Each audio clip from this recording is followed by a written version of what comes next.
in Bexley Heath in Broadway a little over a week ago. There was two bearded men with the jacket walking casually, and someone called the police on them, saying that they were terrorists wearing the bombs on themselves. Yeah, and they had to, they had to stop everything. All shops had to close, from all the way from Broadway to Sainsbury, and and I heard about that just after it happened, because I went down, and in the end of the at the end they found out that there was nothing on them. Like, they're just being called on for no reason, and how this happens is of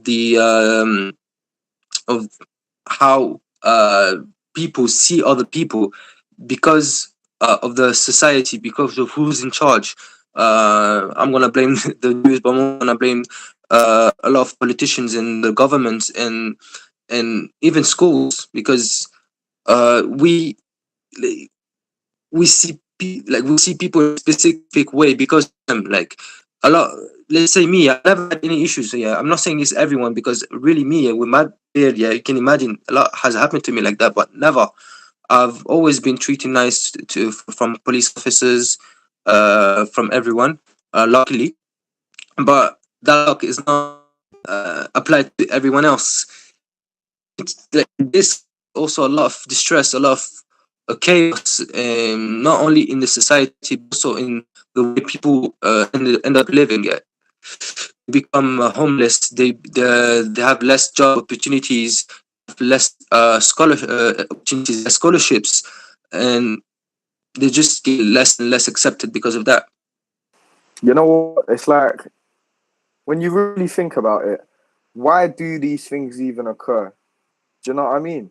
When I think about it, I think, okay, if I get stopped on the street by a policeman and he says, right, it's a bit hot outside and you're wearing a puffer jacket, so we're gonna need to give you a stop and search.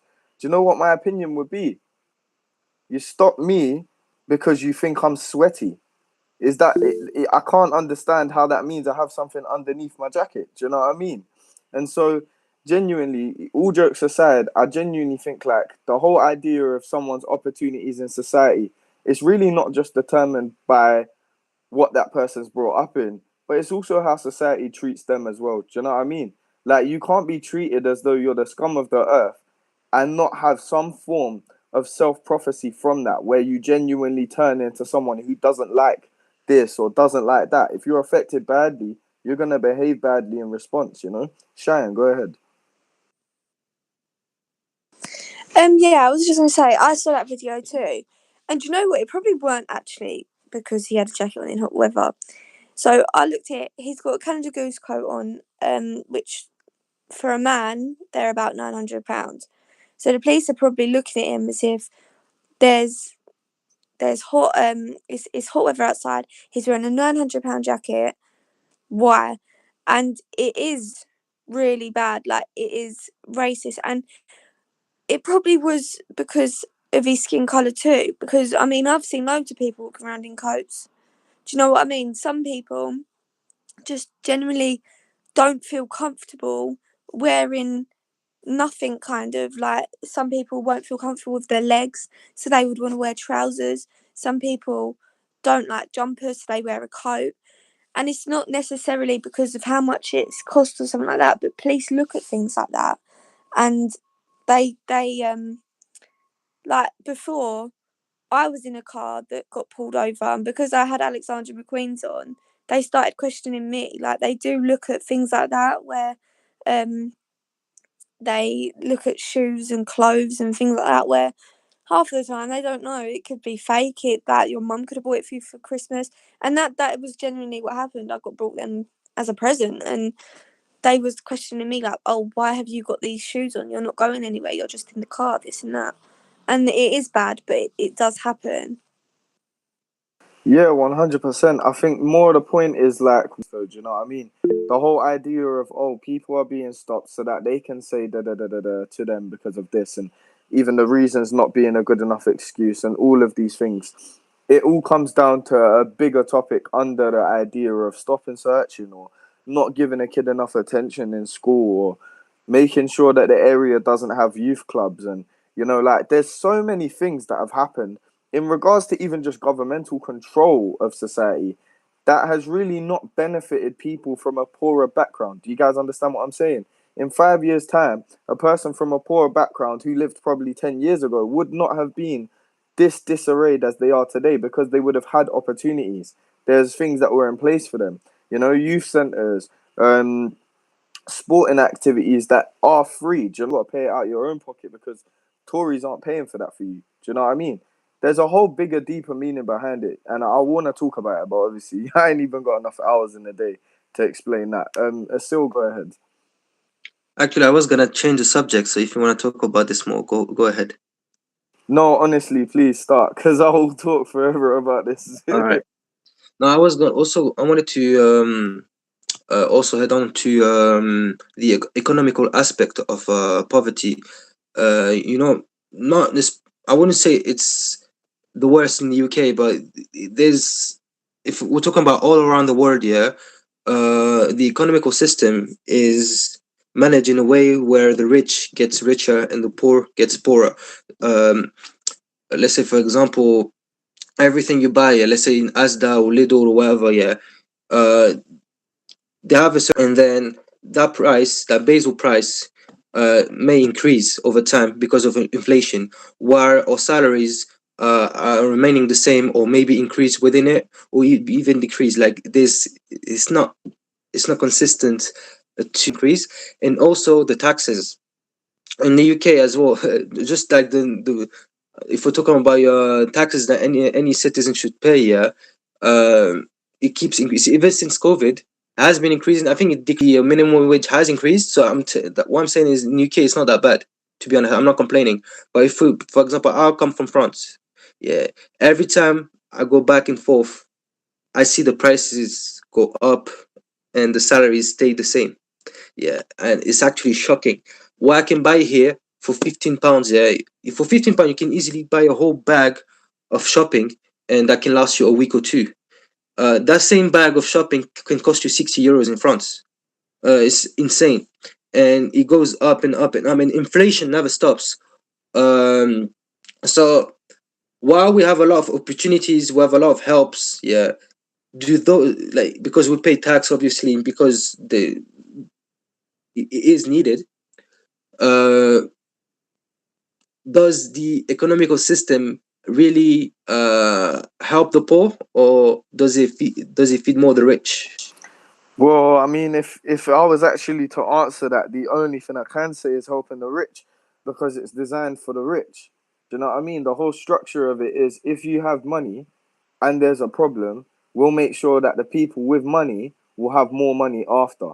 But the people without money are going to be given their money to make sure the people with money keep it. The whole COVID situation was a pure example of that. You know, when things like shops were closing and the economy was dipping, they chose to increase inflation, make sure that the rich can retain their money off of the frantic spending that the poor just did. Do you understand? And so that is the examples of why society does not favor the poor, is because through and through, money does not favor poor. Do you understand? And money dictates a lot of things about what kind of resources the poor can get. You know, will they get access to the same sort of things? Absolutely not. Do you know what I mean? So, you know, like, I have to actually think of it as, if I'm not rich, or how can I ever be comfortable? And that's also another topic of conversation. Asil, go ahead, man. And more to that, actually, when you say it's designed for the rich to get richer and the poor to get poorer, it's not only designed this way, but also in the way where they do commercials and promote stuff. We become so dependent. You know, you will be surprised in the products you buy how much added sugar there is just to make you more addicted to that specific product. You'll be surprised, like for example, why Subway or any other restaurant, not all of them, but any fast food, could just open the door and release the smell for you to uh, feel hungry and go back to them.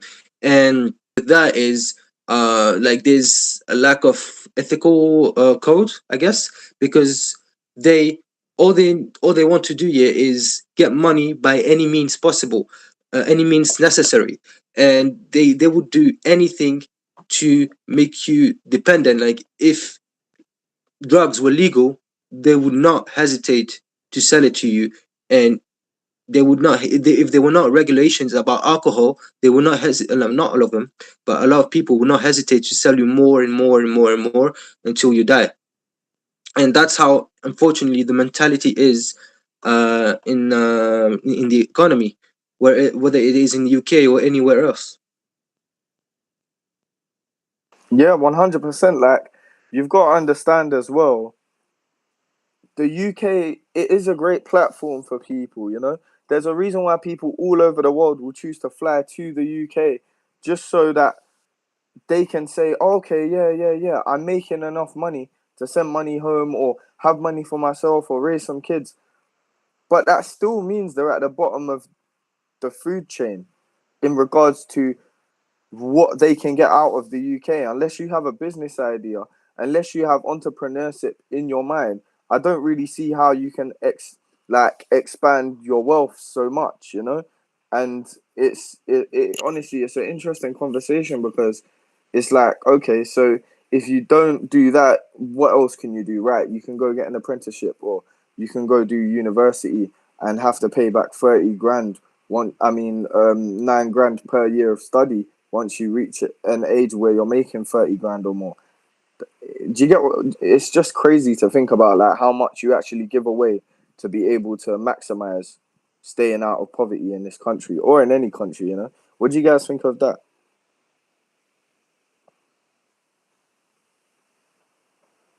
All right. I'm gonna try and raise another conversation then. Oh, sorry, Aaliyah, go ahead. Raise your hand. I might have a different viewpoint to you guys, but I'm just gonna say it anyways.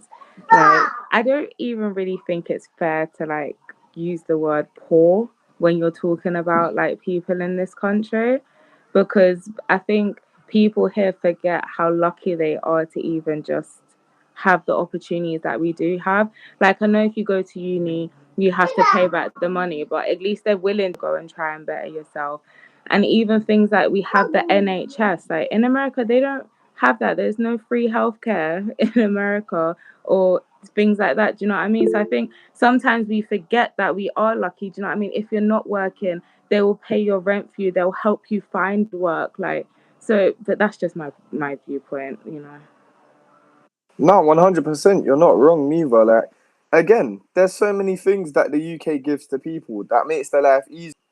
Obviously, you've got to take everything with a pinch of salt. When I'm saying poor, I think I mean poor in terms of this country. Do you understand?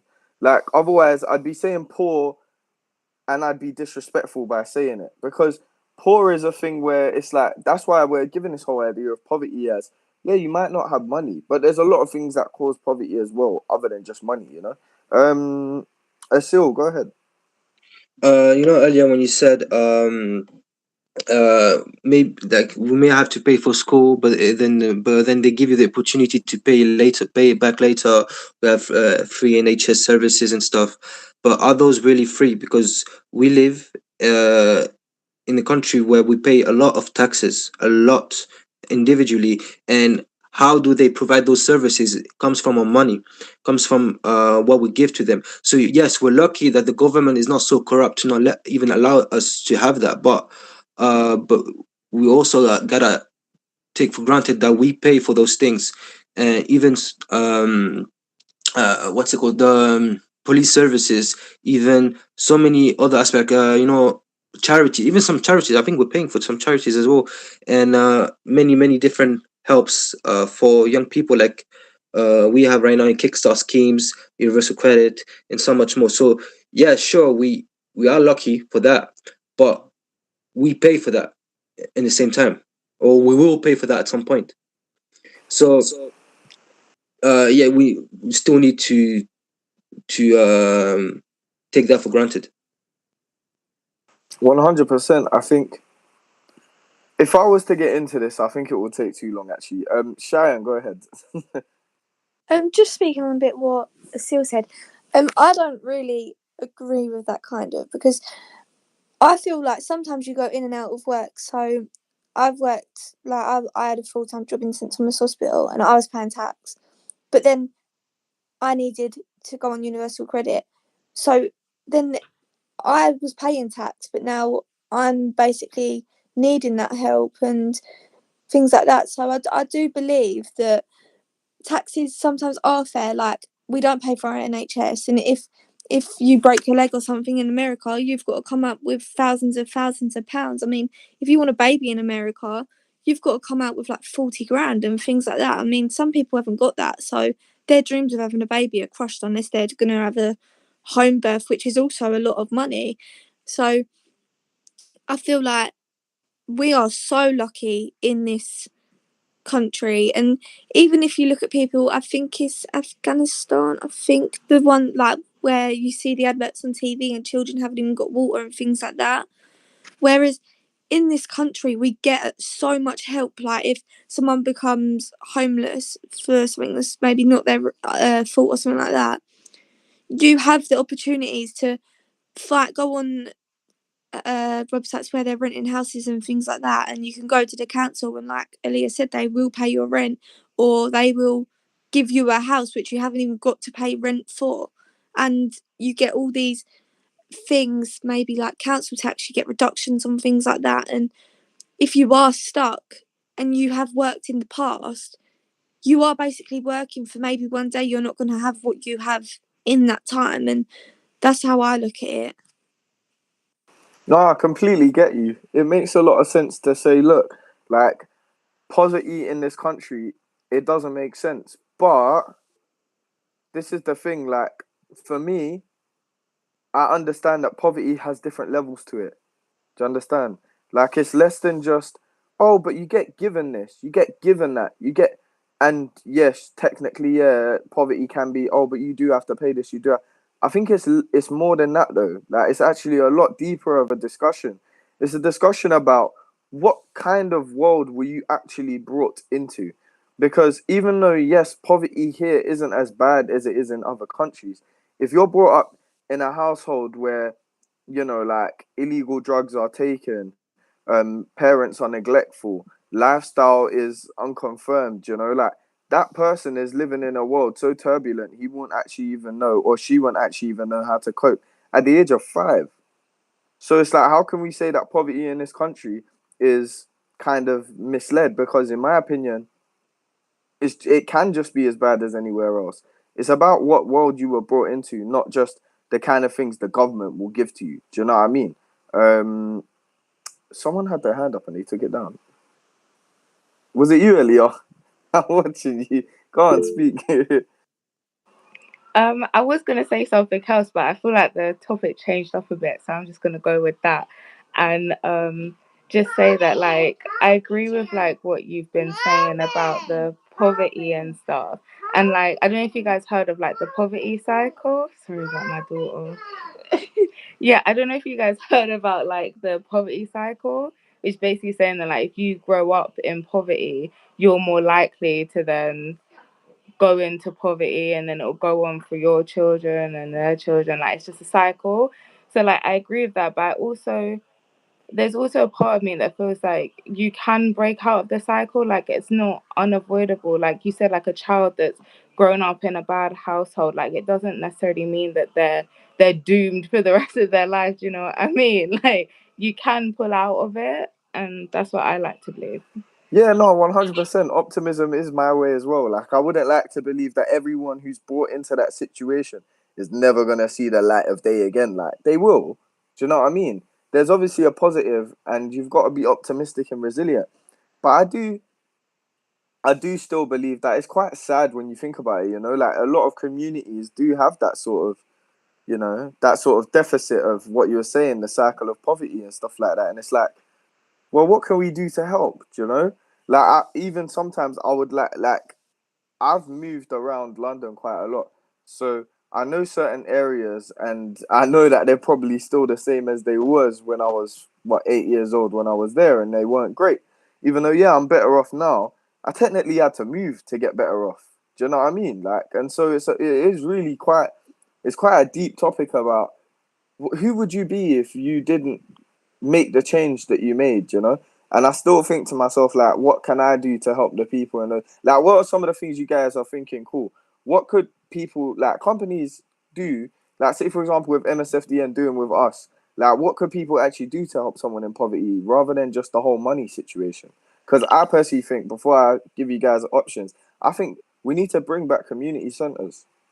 Do you know what I mean? Like, the government scrapped community centres, or at least funding for it, and I think that was wrong. Like, community centres is a place where people should be able to thrive and get away from bad things and actually develop. What do you guys reckon? Any thoughts? Go ahead, Aaliyah. No, I was just gonna say, like, I completely agree with you, and I think that, like, we need to do more to help people, but it's not even easy for us to help people. Like, when I used to live, like, in Sydenham, there was a young boy, and, like, his situation was bad, innit? And everyone in the area knew that his situation was bad. And, like, when it come to buying him, like, school uniform, everyone would pitch in to help pay for his school uniform and stuff like that, because we all knew. And, like, I always used to think, like, but why can't we do more, like, and actually help him properly? But I don't know whether it's people are scared to take that step, or whether it's not easy to take that step. Do you know what I mean? 100%. I get that, man. I do get that. It's just, obviously, it's about how far your arm can stretch as well. You know what I mean? I'm not going to talk for too long. Sarah, go ahead. I wanted to say that there is help out there, like churches that offer like free food and that, and there has been more awareness on it. Like, I noticed the other day there's been Facebook groups where the community come together and they put together hampers of clothes and give it to the less fortunate and things like that. But I think the problem in this day and age is every good deed, I feel like it's kind of recorded now. Like, it's such a big thing. People don't stop and think, oh, I'm going to help this person. They stop and think, I'm going to record myself helping this person so I look good. And I think that's a problem. People aren't taking into consideration the actual situations people are in, and they're trying to use it to their advantage. Oh, 100%, man. Like, I can tell you, I've seen over 50 videos of someone going up to a homeless person saying, yeah, like, I see you doing your thing. Can you lend me a fiver? And if the guy does it, they'll be like, yeah, I'll give you £500. Here you go. And films it. And it's the, oh my gosh. It's like, nah, bro, that's not how it should be. At the end of the day, real reality, in my opinion, should be that if a person is struggling and you have the means to help them in any form of way, do it from the kindness of your heart, not for a camera. And definitely don't do it so you can get something in return. Do you know what I mean? Too much dividends in this world means that people always want a back and forth in friendship or kindness. And in my opinion, the government ain't going to help the people, because the government, like we said, help the rich. So the people need to help the people. Do you know what I mean? Like, communities need to be real communities again. Sarah, go ahead. I didn't mean to do that, sorry. Oh, that's all right. No worries. Well, we've got 1 minute left, so I'm gonna ask you guys one more question if you guys feel to answer.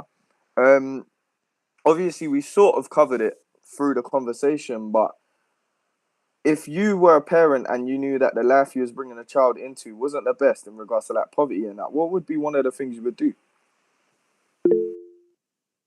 Yeah, go ahead, Sharon. So I think when there's like children involved, it's a lot different. So when I got pregnant, the first thing I thought is I need to get a job. Like, because I was on universal credit for about 2 months before I got pregnant. And I went straight to universal credit and I said, listen, I need like a work from home job, because I was really sick at the start of my pregnancy and I couldn't actually like get out and stuff, but I still really wanted to work. As a single parent as well, there's a lot of stuff that needs to be brought for children. I mean, people have children and think it's easy, and it's not at all. Like, the amount of stuff that you need even during pregnancy, when they're here, like, you go through nappies like there's no tomorrow, you go through baby wipes like there's no tomorrow, milk, like, and it's not cheap. I mean, a can of milk is about can range from about £12 to £15. Nappies are about £10 sometimes, and even wipes, they're probably the cheapest, like £1 or whatever, but it all adds up considering how many you need. I probably go through about maybe 10 packs of baby wipes a week, maybe. So that's £10 a week on baby wipes. And it is very expensive. So I think when you do have children, you do need to look at the bigger picture and think, right, this isn't going to be enough to live on. I was on £240 on UC, and I genuinely thought I am going to be stuck. So it is depending on what you want to do. Like, I just wanted a job so bad, and now I've had a job during my pregnancy. I know that I'll never ever be able to just be on benefits having this baby. I always need a job no matter what. Do you get that? Sarah, what do you think? I want to speak on behalf of single mums as well. I've completely what I was going to say. I had it all planned out in my head. Can you come back to me? Is that okay? Yeah, no way. I'll be honest. I'm not sure if I can because we are a minute over. Sorry. Asil, go ahead. So I'm the only one who raised my hand who's not an actual parent, but whatever. So I was gonna say, yeah, if the question was right, is what would I do if my kids in the future would be in a poor environment or whatsoever? What was it the question? Yeah. Yeah, basically, like if you thought, oh yeah, like I've got a 5-year-old child, and I feel like this environment I'm bringing them into isn't great. Like it will be quite poverty stricken. What are some of the things you would do? Okay, so the first thing I would do is not do what everyone. I mean, a lot of people does in our background. I think you see where I'm going. I think you know where I'm gonna go, but like for example, Asian or Middle Eastern parents would go to a European or American country and bring them to school for them to become doctors. That's not what I would do. What I would do, because I've been there, but what I would do, yeah, is teach them, or try to teach them how to adapt to every situation. So let's say we don't have any money I need someone to work with me for something. If he has the age and he's capable of doing it, I will teach him to do it. And like, for example, I don't know, like fishing, or any activity that will teach him to grow up as someone who's independent no matter his financial situation. So like, if I don't know, maybe I would die when he's in the teenager, and later on he becomes depressed and he ends up homeless. At least I know he has the means here to do whatever he can do, whatever he wants to do. 100%. I get why you would say that as well, because it's basically you saying, right, if I teach my child how to deal with any situation that can be thrown at him, he'll be okay regardless of the situation he's currently in, which I completely understand, and I get that. Sarah, did you manage to figure it out before I got back to you? Yeah? Yeah, go ahead. Okay, I wanted to say I feel like there's a lot of pressure on parents, not even just single parents. I was thinking about this while I still was talking. I think it's benefits and universal credit. If you're actually still with the partner of your child, you will get less help just because they work. But when you're a single mum and you work, you get less help from universal credit because you get more on your wages, and it doesn't add up to me because, again, what he was saying, there's so much pressure for education and school to teach them so much, but it's our job as parents to teach our kids how to survive. And if we can't do that ourselves, we're in that constant battle in our own heads. Like, is there going to be food on table tonight? Can I afford this? Like, you walk around the shop and you use your calculator to make sure you can afford what you're going to have at the end. And it's such a big, I would say more to mums. I don't want to discriminate. I would say it's more of a pressure to mums because some dads do have it easier, but there are single dads out there as well. But I know myself, like Cheyenne was saying, I was trying to work whilst I was pregnant and I got told by the doctor that you have to go on bed rest, like you can't work because you could affect your baby. And then you're sitting at home, you're like, so I can't support my child, so I'm gonna have to go on benefits. And then you're arguing with yourself because, like, you sit there and you think, am I not a good enough parent? Like, am I going to be able to get another job? Like, what's going to happen? What's going to happen to me?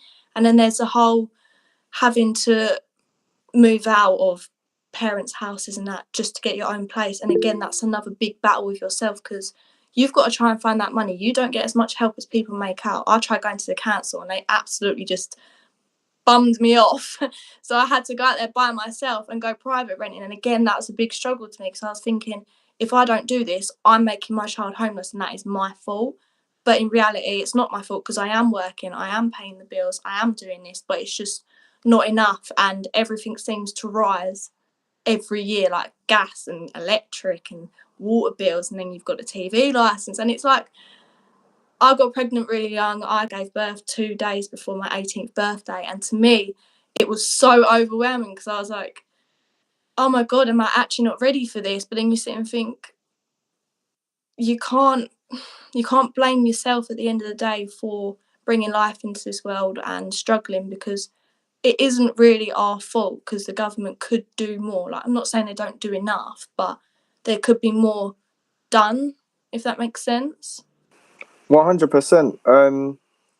Aaliyah, I'm really sorry, but I do have to wrap it up. I apologize. I would have let you say something, my bad. But yeah, no, guys, I just want to say before we go that I really do appreciate all the thoughts you guys have brought to the table, because I think it's shown that poverty ain't just one way. It's actually 100 ways, and there's 2 sides to the coin, and there's more than one coin. Do you get what I mean? There's so many different things that can really affect how a person experiences